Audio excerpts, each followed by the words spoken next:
Hi guys and welcome back to Sim Racing on the Game & Muscle YouTube channel. Literally 30 minutes ago, Assetto Corsa was updated with OpenVR support, meaning that you can now play Assetto Corsa with the rather sexy HTC VIVE without having to use the Revive drivers.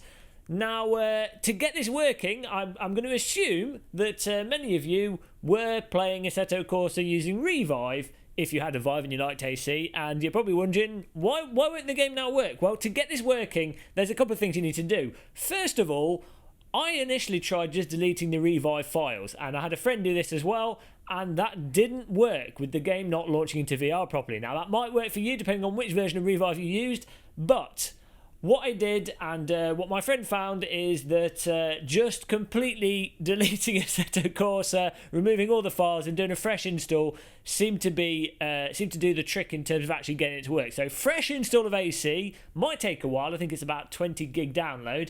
Then separate to that, you're going to need to make sure to get the game to actually load into OpenVR that you first select OpenVR early support, and bear in mind it is early support. Kunos will develop on it and improve it, so keep that in mind. But you're going to need to select early support, and you're also going to need to make sure that you've got anti-aliasing samples on. If you've got your anti-aliasing down to 0, you'll load with a black screen, and it might be a very realistic nighttime Sahara Desert simulator, but you won't be able to see anything at all. So you need to make sure you've got the anti-aliasing set to 2 times. With that done, you can then launch into the game, and what we're going to do now is we'll launch in and talk about the OpenVR implementation and how things are working at this point in time. Though we'll talk about the actual Assetto Corsa update and the new content in the Assetto Corsa update later on, because I've not had enough time to actually evaluate and try the content out properly to really go into depth. So let's load into this Shelby Cobra. Why not? It's an absolutely bloody gorgeous vehicle. And it's a vehicle that's been in the game for a while now. It started off as a mod car and snuck its way into the game about 3 or 4 months ago as an official car. Interestingly, they've added some more mod cars with this update. One of the Mazda, well, two of the Mazdas I think are now in this update that's now in the game and not as mod cars. So they've had the Kunos polish applied to them. Let me just get the video capture on the screen for you guys. There we go. So the first thing you'll notice with OpenVR, where if you do videos such as myself, the actual capture of the screen is stretched out. So if you use an OBS, you'll have to hold down Shift and squish it back together so you get the right scale on the output if you're making videos, which is something you might be. So I thought that might be handy for you guys to know. Let's just get on the track and drive in. Well, I've lost my head. It's like one of those. It's like a weird horror movie. This. Okay, so now we're sat in the car, and I'll talk about the other aspects of this first version of OpenVR. So the first thing that really you notice is that I think the world scale is actually off at the moment. So what this means is that the car and the wheel and everything just seems a bit small, to be honest.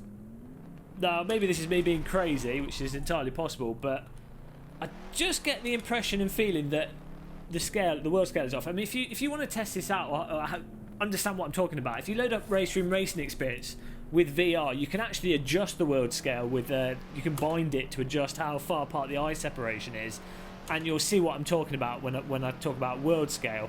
And if this value is off in games, then everything's consistent, everything kind of looks right, but the scale is wrong. So it's as if you're miniature yourself in a miniature world, but because everything's consistent, it's very hard to notice if it's actually right or wrong. But when I look at things like the seat next to me, the gear shifter and other parts of the car, it just seems as if everything's a bit small. So I definitely think there's something wrong with the world scale. As I say, it's their first implementation of OpenVR, so hopefully that's something that they'll tweak, or I'm just being crazy. Now that's pretty much the only real big negative with the OpenVR at the moment with this current build. What is nice is that it does seem as if the game is actually running better for those of you using HTC VIVE headsets. So Obviously, I'm just doing a hot lap at the moment, but I've got the graphics on high. I've got no special effects on. We've got 2 times AA, I think. I think I put it to 2 times AA. And then we've got the shadows on high and the track details on high. In a race situation with my i7 6700K, it will go into asynchronous reprojection at the start of a race, but I can run things on about medium now and still generally get 90 FPS a lot of the time, whereas previously I'd have to run most things on low. And I'm also, well, I'm just driving like a buffoon here. I wasn't running the the render to pixel value in Steam. I'm now running it at 1.5, whereas previously I was running it at 1.3. So it does seem as if the game is running in VR slightly faster, or you get better VR performance than using Revive previously. I've not done extensive testing with this to know for sure, but that's my initial inkling of performance with what I've tested so far. It seems as if it's running slightly better. I don't know to what extent, but I'm fairly optimistic. It could be round about 20%, 30% maybe, which if it is, that's only good news for those of us that don't have 1080 Ti's and the £700 required to buy them. Now, of course, everything else is pretty much as is. Oh, there's a new feature, there's a new downshift protection, which if you downshift too fast, it will flash on your screen and tell you shift protection activated. You can disable that if you go to the graphics settings. What am I doing? If you go to the visual settings, let's do a donut. Then you can disable that. I'll put an image on the screen so you guys can see where that is, and then that's not a problem. But it's nice that it flashes that, because I think for new players, they might be wondering why it's beeping and why it's not downshifting. So that's a good idea of Kunos to put that there, and it's very simple to remove. But other than that, there's not much more to say in regards to the virtual reality. Just select it from the list, make sure you've got the AA, and off she goes. Absolutely fantastic that we now have native OpenVR support to Assetto Corsa. It was a long time coming. I'm sure someone had to shackle Lord Kunos to a table and